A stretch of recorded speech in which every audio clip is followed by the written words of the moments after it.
usanga umuntu yaraje gusenga afite amarari, yifitiye amarari y'umubiri, ariko uko arushaho gusenga akavamo ubusambanyi. Ni ikibazo gikomeye.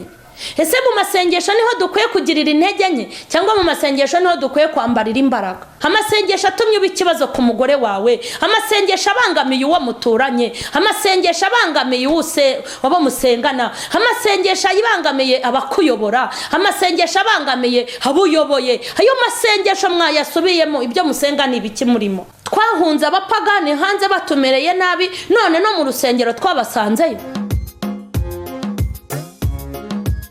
Ndabashuhuje mu izina rya Yesu Kristo w'i Nazareti. Amahoro y'Imana nabane namwe. Hanyuma rero nifuje kubagezaho ibyiciro byose by'ubutumwa Imana yampaye byose. Nifuzije ko tuzabiganira, nagiye mbitanga ndi mu rusengero, ariko ndifuza kubivuga nkahera ku butumwa bwa mbere. Ni ubutumwa Imana yampaye.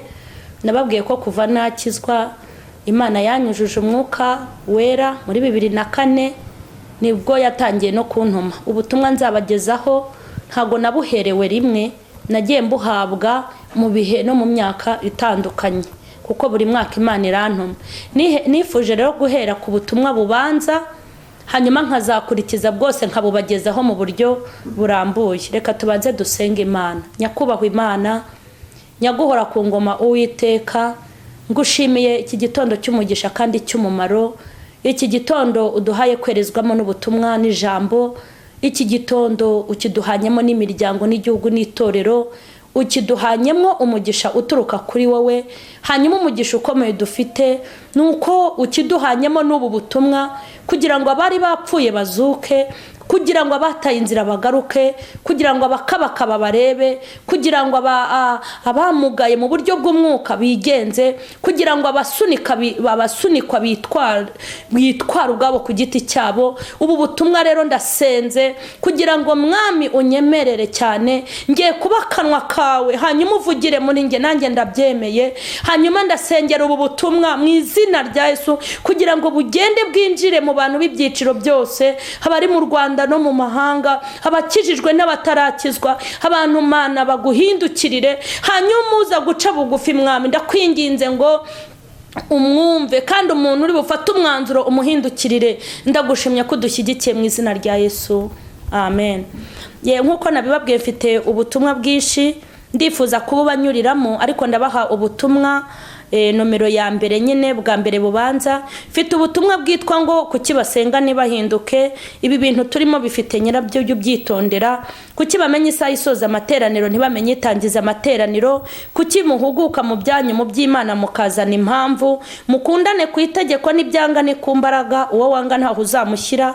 Umwihariko wa Yesu, impamvu ya Yesu mu isi ni iyihe? Ubufindo mu itorero, tware neza abasimbura barahari. Forode mu itorero, abantu bashima Imana karimi mu giturisho ntibagire icyo bashyiramo. Mu mishinga ufite ujye uteganya gupfa, mukorera Imana kuko muzayikenera. Ibyo ukora byose umenye ko urubanza rukurindiriye. Ayo wanyweye niyo mazi andi nibiroha. Suzuma umuhamagaro wawe uwurinde kandi ukore. Imana izahana kandi yihanangiriza abantu babivanze. Umunsi w'Uwiteka, shanjoma y'Imana, igihe cy'abantu n'igihe cy'Imana. Ubufindo mububatse, itware neza kuyikorera no kwiteganyiriza. Abakire bo mu itorero, intwaro n'abacu bazibitse. Nubwo butumwa nzabagezaho mu buryo burambuye, ariko kuri uyu munsi turareba ubutumwa bwitwa ngo kuki abantu basenga ariko ntibahinduke. Turareba ijambo ry'Imana rijyanye n'ubu butumwa Imana yampaye. Ijambo ry'Imana rijyanye n'ubu butumwa riri mu gitabo cy'Imigani, igice cyaho cya mbere, umurongo waho wa 23. Nimuhindurwe n'imiburo yanjye, dore nzabasukaho umwuka wanjye, nzabamenyesha amagambo yanjye. Narabahamagaye muraninira, nabaramburiye ukuboko ntihagira ubyitaho. Reka ngarukira aha. Nuko nimuhindurwe n'imiburo yanjye, nzabasukaho umwuka wanjye, kandi nzabamenyesha amagambo yanjye. Imana itangira kuntuma, yagiye intuma ibintu byinshi bitandukanye. Ubu butumwa bwitwa ngo kuki abantu basenga ntibahinduke. Hari ibintu byinshi Imana yagiye intuma, ariko imaze kubintuma igenda inyereka n'ibimenyetso byabyo koko. Nk'ubu butumwa buvuga ngo kuki abantu basenga ntibahinduke, ni ikibazo abantu benshi bari kwibaza. Kuki usanga mu kazi ukorana n'umuntu akavuga ko ari umukirisitu ariko akaba uwa mbere mu kuguhagama no kukubangamira mu kazi, kandi umubona ahorana Bibiliya, wumva ngo yagiye mu materaniro, wumva ngo bafite amasengesho abantu basenga ntibahana amahoro mu kazi barimo gukorana, ni masengesho nyabaki? Kuki abantu basenga ariko ntibahinduke?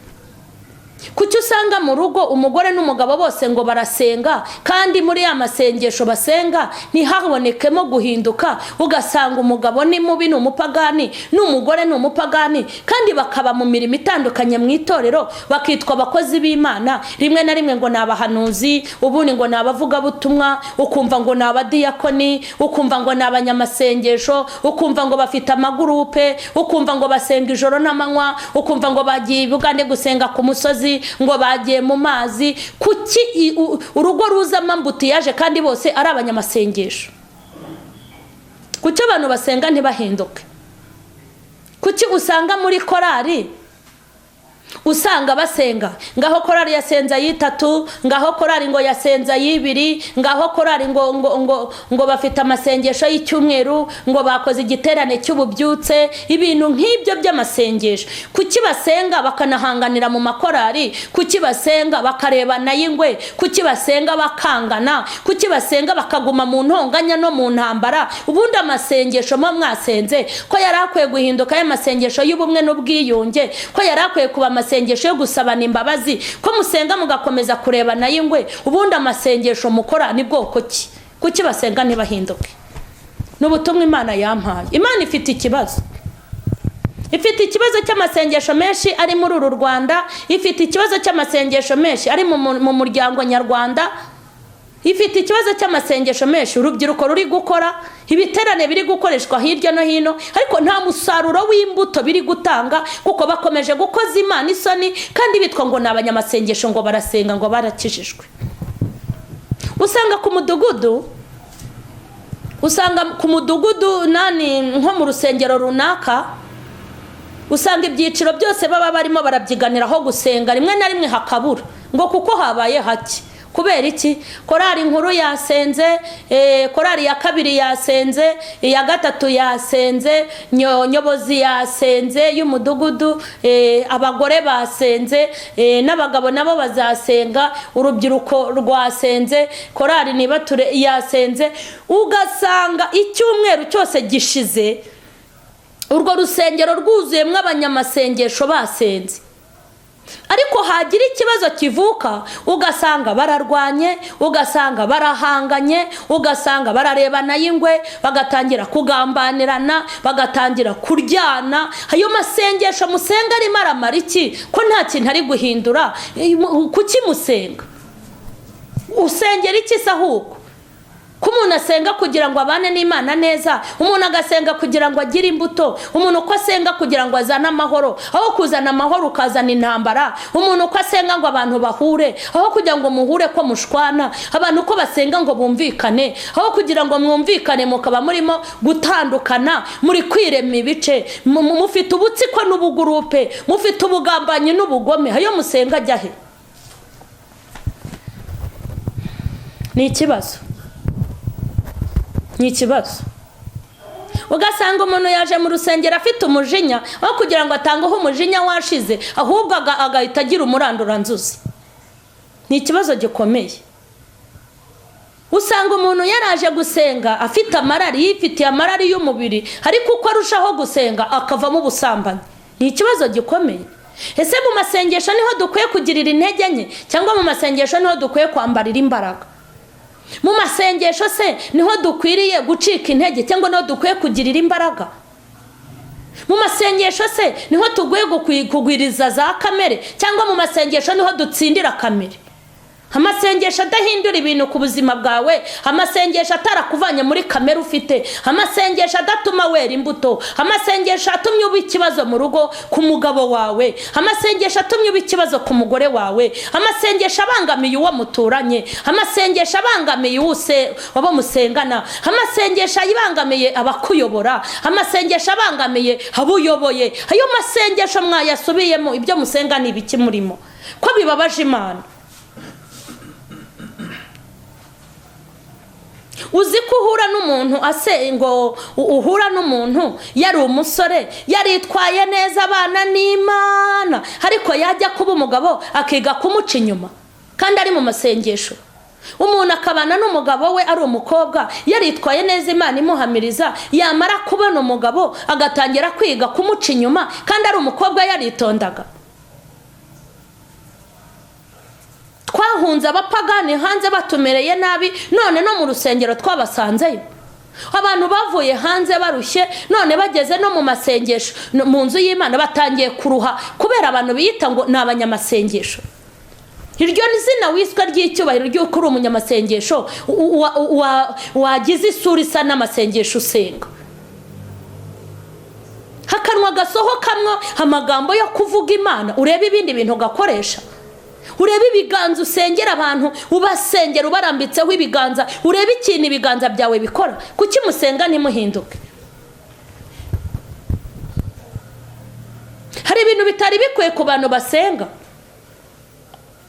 Imana ifite ikibazo cy'abantu basenga ariko ngo batigeze bahinduka. Ni ikibazo gikomeye.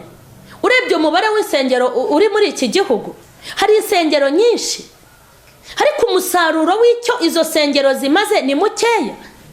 Uzi ko twari dukwiye gusenga ibisambo bikagabanuka na polisi ikaruhuka.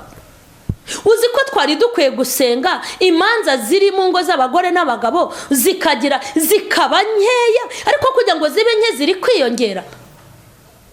Ubu muri iki gihugu dufite ikibazo cya divorce, dufite ikibazo cy'abagabo bari kwica abagore, dufite ikibazo cy'abagore bari kwica abagabo, kandi dufite ikibazo cy'ubupagani abantu bafite. Kandi abo bapagani bamwe mu bo tubona n'ibyo bibazo n'abari mu masengesho, n'abari mu nsengero. Imana irashaka ko dusenga kandi irashaka ko tunahinduka. Uhinduke ku buryo n'umudugudu wawe utuyemo mu buryo busanzwe no mu mudugudu wawe utanga agahenge. Uhinduke na korari uririmbamo igira amahoro. Uhinduke n'umukozi wawe ugukoresha ajya avuga ati ngewe nitungiye umurokore, natunze abapagani baransahura, ariko niboneye umurokore, ikigo cyanjye cyateye imbere, butike yanjye yateye imbere, ubucuruzi bwanjye bwaragutse kuko nahuye n'umurokore utangavura. N'umuntu ugushatse mu kazi ko mu rugo uri umurokore avuga ati ngewe nashatse abakozi b'abapagani ariko ndi kwibanira n'umurokore.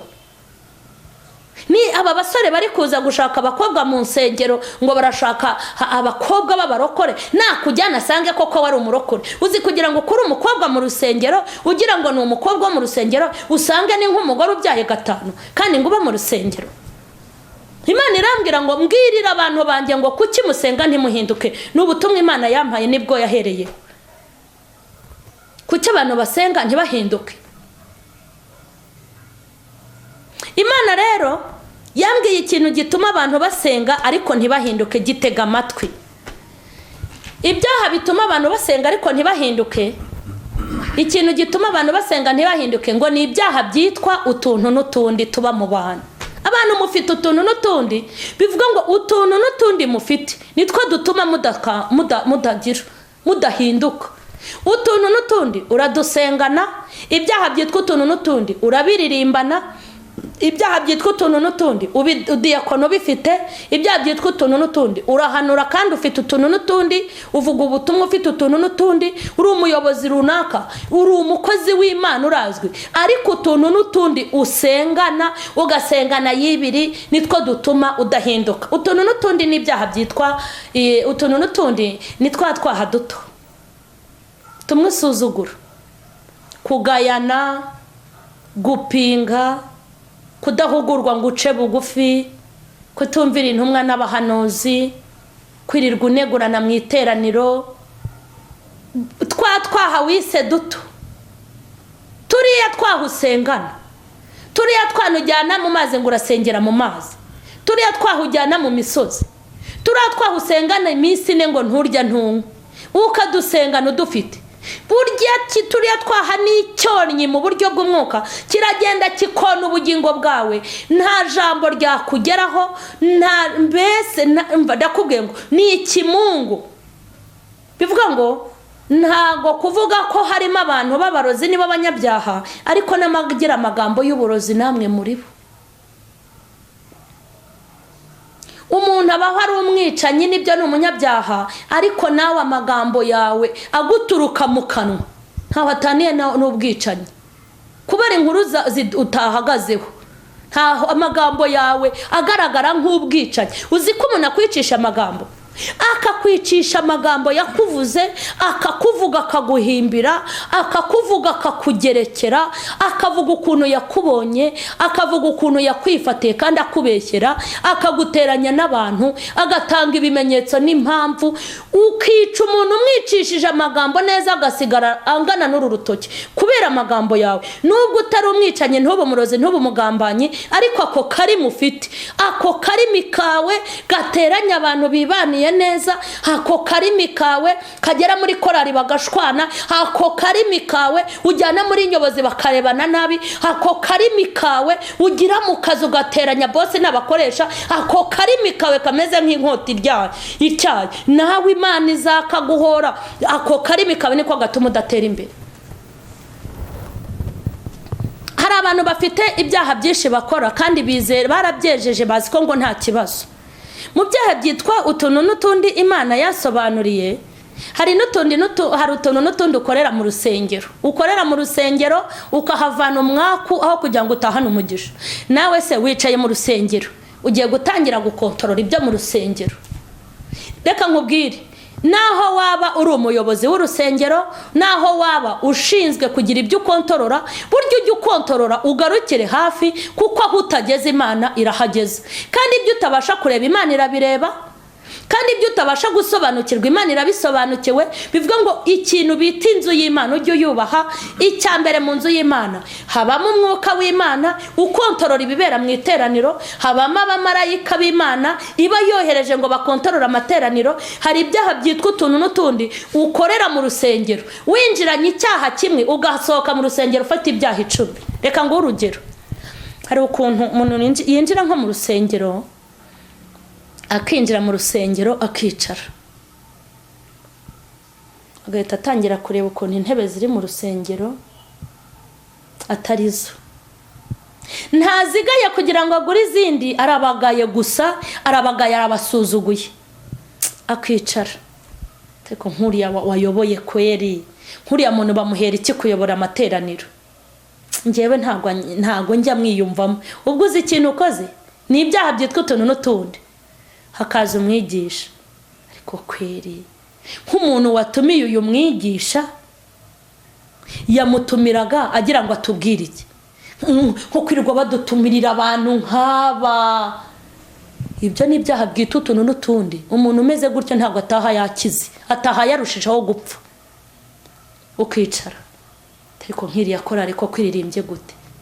Ntibazi gushyira amajwi ku murongo. Reba nk'iriya korasi bateye, reba nk'uriya muntu ijwi rya mbere n'irya kabiri ni wabita.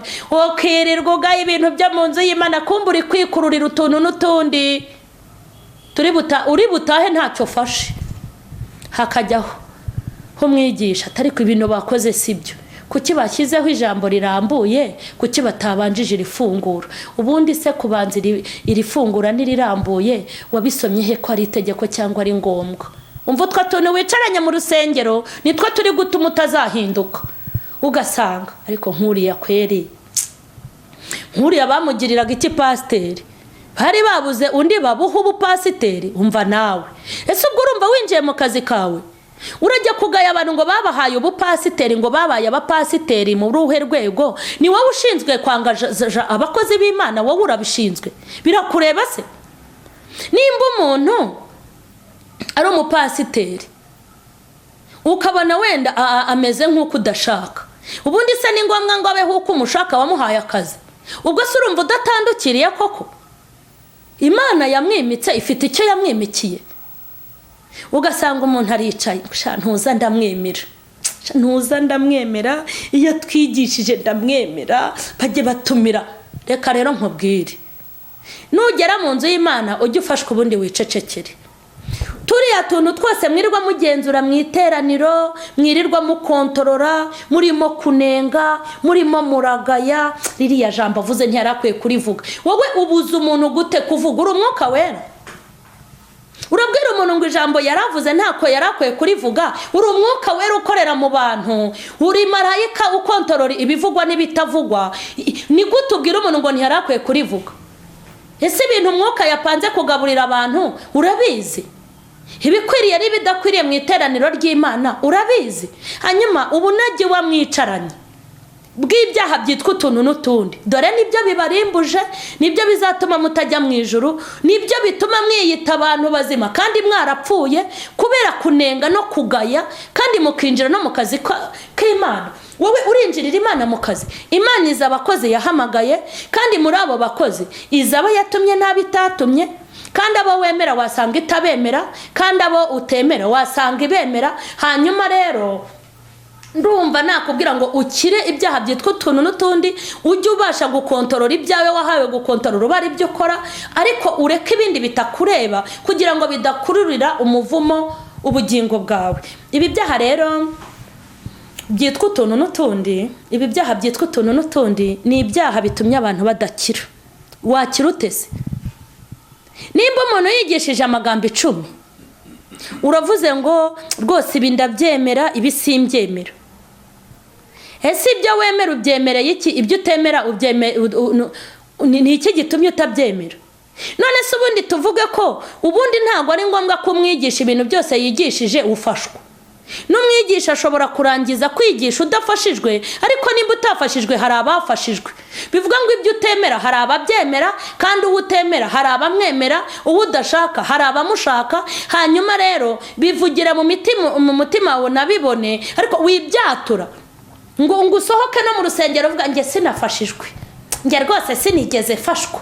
Nese kuba utafashijwe abandi bagafashwa, bakubwiye ko hari Imana iri buhindukeho, bakubwiye ko umugambi w'Imana wabuze gusora ngo kuko utafashijwe. Ntabwo ari ngombwa ko ijambo rizira bose. Ushobora kwigishwa n'umwigisha wa mbere ntufashwe, ukumva ibyawe ntibirimo, kandi kuba bitarimo ntibivuze ko abantu bose, kuba wowe utafashijwe ntibivuze ko bose batafashijwe, kandi kuba utakuyemo ibyawe ntibivuze ko harimo abatakuyemo ibyabo. Nta jambo rimanuka mu iteraniro ridafite ba nyiraryo. Ikindi, nk'uko umuntu ateguriwe amasorori y'ibyo kurya, arategura ifiriti, ibijumba bitogosheje, umuceri, isosi, isombe. Buri muntu yiyarurira bitewe n'ibyarya bimugwa neza mu bugingo bwe, mu mubiri we no mu ijambo ry'Imana. Rero iyo Imana yadutekeye inyuze mu bakozi b'Imana, umuntu arya ibyo agize ate, ibyo adashoboye. Hanyuma se iyo udashoboye kurya ubugari ubona nta bandi baburya? None se udashoboye kurya imyumbati wabonye ntabayikunda?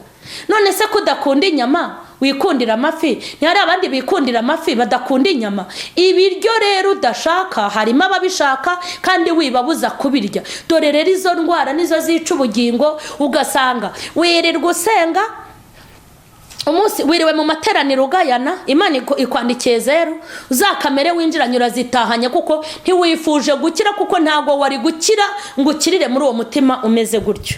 Ibyaha rero byitwa utuntu n'utundi nibyo bituma abantu basenga ntibahinduke. Nawe se umuntu aricaye mu iteraniro ngo ngewe pastor runaka simukunda, undi ati ngewe mushumba runaka simwemera, ngewe bishop runaka simushaka. Reka rero nkubwire, si ngombwa kubemera kuko nubundi ntibahinga mu kwawe. Ntago ari ngombwa kubemera kuko badacuruza muri butike yawe. Si ngombwa kubemera kuko ntago akazi bafite wakabahaye. Bitwa abakozi b'Imana. Imana nigaye umuntu niyo izamwiyirukanira, ariko witandukira uri muri ico ubugingo bwawe. Kugeza ubwo hari umuyobozi uyobora nk'abantu yagera nk'ahantu ngo bakamwanga ngo uyu muntu muzamukura aha, uyu muntu nitumushaka. Ese ubwo mugira ngo uko nugukizwa? Ntumushaka se undi waramushatse? Ntumushaka se undi uramushinzwe? ntumushaka se Imana ko yamushatse ikemera kumugira umuyobozi runaka, ikemera kumuha ikintu runaka ngo agihagarareho, wowe ni gute utamushaka? Ibintu byo mu nzu y'Imana mujya mubiharira Imana, ibyo mudashoboye mugereka Imana, kuko ibi byose n'ibyonnyi bigenda bituma ubugingo bwanyu bugira inzitizi zo kubohoka no gukira kubera ibintu byinshi mwikorera. Ugasanga umuntu abayeho mu itorero yarikunje nanjye se ndi umuntu maye, nanjye ndi umuntu ko abakire ari bo bantu, ko mbona abakire bararwara bakabasura, abakire bagira ibibazo. Reka nkubwire, ni gute wigunga ukagira uwo mutima byonyine? Ese burya abantu batagusura Imana ntigusura? Abo musengana naho batagusura ubona Imana itaza? Ubundi si Imana iyo yagusuye ninde wakubwiye yuko igomba kunyura mu bo musengana? Imana ishobora kunyura mu basilamu uri umukirisitu ikabakoresha bakagusura, ukimenye, kuko Imana ifite abakozi benshi. Imana ishobora kunyura mu badive uri umugaturika. Imana ishobora kunyura mu bantu batinjira mu rusengero bakagusura kandi bakakuba hafi. Icy'ingenzi nuko wakundanye n'Imana. Ariko uwo mutima nanjye semaye, umva utwo tuntu, umva ayo maganya, uwo muntu ufite ayo maganya yo kwishisha bene se ngo ntago bamusura, ngo yararwaye ntibamurwaza, ngo yahuye n'ibibazo ntibamutabara. Naho abantu batagutabara ariko Imana ubwayigira ite? Iragutabara. Kandi yigutabaye n'ubundi inyura mu bantu, gusinyura ahantu hatandukanye naho wibwira. Ugasanga umuntu yishyizemo abantu ngo ntibamutahiye ubukwe. Utuntu n'utuntu nitwo ndiho. Ntago bantahiye ubukwe, baburetse nanjye ubwe nk'uwo mutima koko, uwo mutima watera imbere gute? Uwo muntu yakira gute? Ufite ishyari ry'uko abantu batagutahiye ubukwe, nakubaza ngo yego abantu koko ntibabutashye ukanabarakarira. Ariko se dushubije amaso inyuma, ubona abantu bagutahiye ubukwe ari amasura y'abari abantu urayazi? Abantu ko batagutahiye ubukwe ubazi, ni nako hari ababutashye kandi utabazi. Bivuga ngo abantu ntibabutashye ariko Imana hari inzira yaciye. Utwo tuntu n'utundi rero nitwo tubishe. Ugasanga abantu bafite inzika z'ubuzima banyuzemo, bafite abantu barakariye. Nimba hari umuntu wishyuye kukwishyurira ishuri akaba yarabihagaritse, wimurakarira. Utwo ni utuntu n'utundi. Nimba wari ufite umugabo akakwanga akagukorera ibintu bibi bitandukanye, wimurakarira. Utwo ni utuntu n'utundi. Nimba hari abantu batakwemera, wibarakarira, kuko abantu bashobora kutakwemera Imana ikakwemera. Kandi burya abantu bose Imana yaremye si uko bakwanga. Nimba harimo abantu batakwishimira, harimo n'abakwishimira.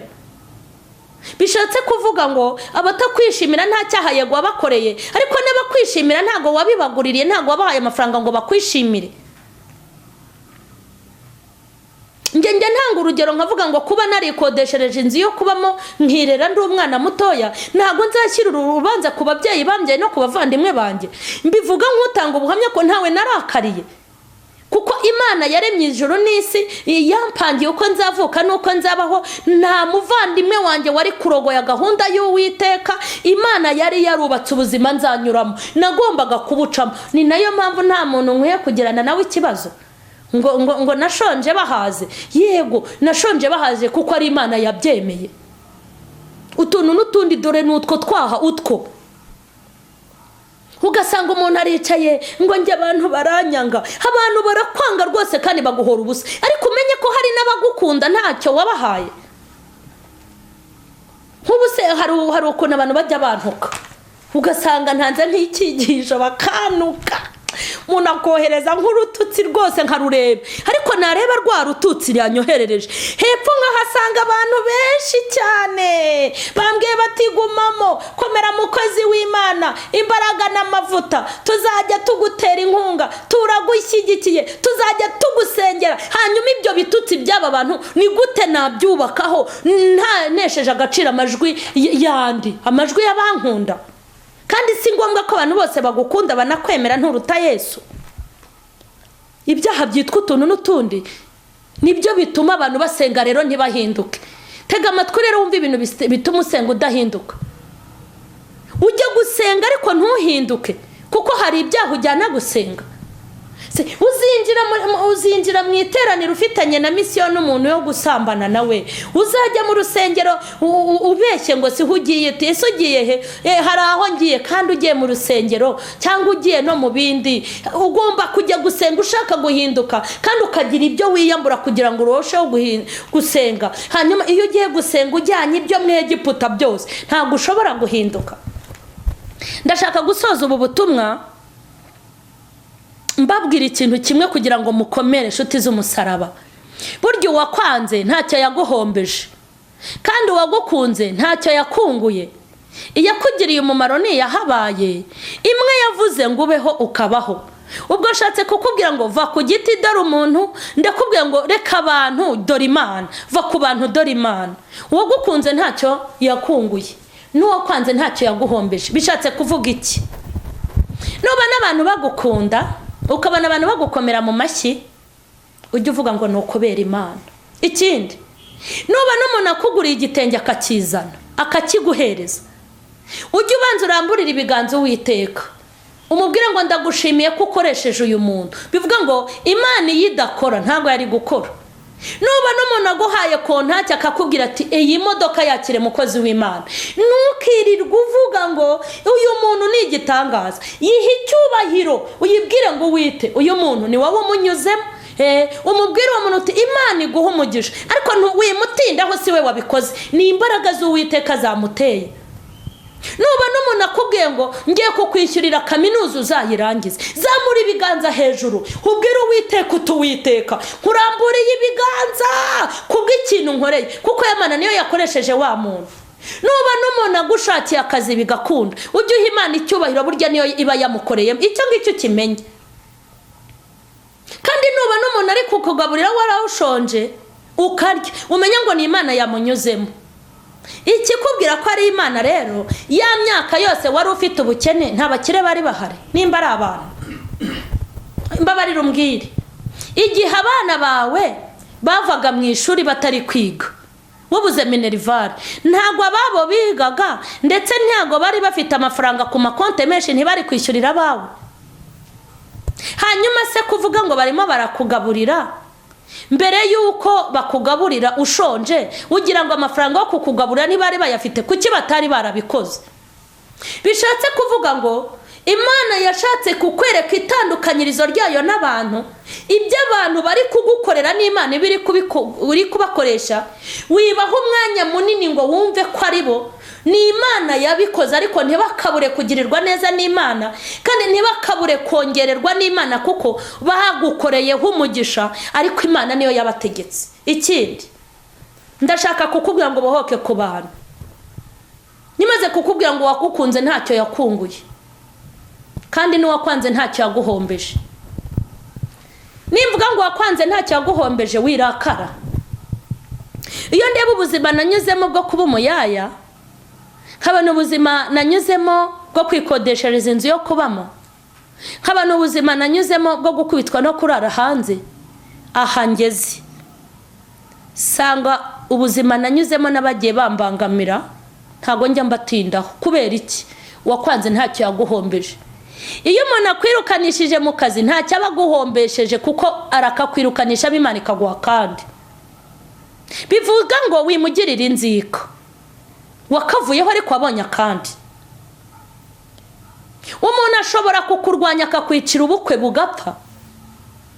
Umuntu akakwicira ubukwe ariko Imana igaca izindi nzira bukanga bukaba. Wireba uwabwishe, ahubwo reba uwabukijije bugakora umushinga ugakomeza. Umuntu ashobora kuguteranya n'umugabo wawe kugira ngo asambure urugo rwawe, akabikora ukanabimenya, ariko Imana yo mu ijuru ikarwubaka rwose rugakomera, agakorwa n'isoni. Bishatse kuvuga ngo wimurakarira ngo yashatse kurusenya, yararushenya, ariko Imana irarwubaka. Uva ku giti dore umuntu, uva ku bantu dore Imana. Umuntu arakubyara akaguta, ntakubera umubyeyi, ntakurere, ariko wagera hirya Imana ikagushakira umubyeyi. Wirakarira uwagutaye, shimira Imana ko yaguhaye undi mubyeyi wo kukurera. Va ku giti dore umuntu. Abantu bashobora kukuvugiriza induru, ariko wajya kubona n'andi bakuvugirizije impundu. bishatse kuvuga ngo tureka iby'abantu n'abantu turebe Imana ya Isiraheli. Hanyuma soza ndashaka kukubwira ngo Imana irashaka kusenga ariko ukanahinduka. Gusenga udahinduka biravuna, gusenga udahinduka biraruhije, kandi ibi bintu murimo mwabitanzemo imbaraga. Ibi bintu urimo byo gusenga wabitanzemo amafaranga menshi. Ubaze amaturo watanze, ukabara icya-10, ukabara yo kubaka urusengero, ukabara y'amapave, ukabara ay'ibicura aya sente na za mikrofone, ukabara ibibafure baba we, ubaze abashyitsi wakiriye, ukabara inshuro wakorobye urusengero, ukabara ukuntu wakubuye, ukuntu wikoreye sente mujya gukoresha ibiterane hirya no hino. Ibi bintu wabitanze mu imbaraga z'ubutunzi, ubitanga mu imbaraga z'umubiri. Ibi bintu byarakuvunye, nta mpamvu yo kugira ngo ubitakaze cyenyege. Hanyuma ba muri ibi bintu ariko ugize no guhinduka, kugira ngo imbaraga watanze, kugira ngo imbaraga wakoresheje utazinyagwa. Hanyuma tugiye gusenga tuvugishije ukuri. Ntabwo ari wowe Imana ibwiye muri ubu butumwa. Imana irakubwiye ngo urasenga ariko ntujye uhinduka. Imana irakubwiye ngo ufite titre yuko uyikorera ariko ufite n'amakosa menshi kandi ukora. Imana irakubwiye ngo urasenga ariko ntuhinduka. Gukora uri murakora ariko ntabwo uri guhinduka. Bwira Imana utamasengesha atagira impinduka nge ndayarambiye. Bwira Imana uti ndambuye gusenga ntahinduka. Kuko gusenga udahinduka no kuvomera mu kiva. Sinzi wavuze ngo nugushingirira amashu. Gushingirira amashu. Se washingirira amashu kavuga ko azatondagira ku giti. Hari n'uwavuze ngo ni nko gutegerereza indege Nyabugogo. Urumva ibyo bintu se birashoboka? Buriya Nyabugogo hari ikibuga giteze kuhaza, hariya muri gare hari kwa siteri. Ningera abakozi b'Imana bagiye bavuga ibintu bidashoboka. Mbese nukuhagira inkoko. Amasengesho y'umuntu utarahindutse nukuvomera mu bitobotse. Urimo urata igihe, urimo guta umwanya wawe. Ngaho ca bugufi mu mutima, hanyuma upfukamisha amavi y'umutima. Duhamagara Imana uyibwire uti ndimo ndasenga ariko simpinduka. Yibwire ngo ibi bintu nabitanzemo inote, nabitanzemo imbaraga, nabitanzemo umwanya, utari ko guhinduka biranze. Tugiye kuririra Imana, usenge kandi unahindutse. Mwami wacu Yesu, ubutumwa Mwami niwe wabumpaye, urambwira ngo ninkubwirire ubwoko bwawe kugira ngo bamenye iby'ubwere bwawe, kugira ngo basobanukirwe ibyo kujya mu ijuru, kugira ngo barusheho kumenya ibyo ushima n'ibyo ushaka n'ibyo wanga. Ni we Mwami Imana wemeye komba akanwa kawe kugira ngo uvugire muri ngewe, abantu bawe baguke kandi bahindukire, kugira ngo abantu bawe bicarane amatike yo kujya mu gihugu cyo mu ijuru, kugira ngo abantu bawe bicarane impamba, kugira ngo abantu bawe bicarane amatabaza. Ndasenze cyane abana bawe baguciriye bugufi kubw'ubu butumwa bumvise, ndabasengeye mu izina rya Yesu Kristo w'i Nazareti. Ndasenze kugira ngo bahindure, ndasenze kugira ngo Mwami gusenga no guhinduka babigire, gusenga no guhinduka babyambare, baririmbe bahinduka, basenga amasengesho barahindutse, bakora imirimo y'Imana ariko baranahindutse, bafite imbuto zo mu mwuka, bafite imbuto bazera. Mana ndasenze ugucire bugufi mweze umutunganye kandi baha imbaraga zo guhinduka. Ndagushimye ko uherekeje ubu butumwa. Cyubahiro n'ikibi cyawe mu izina rya Yesu, amen.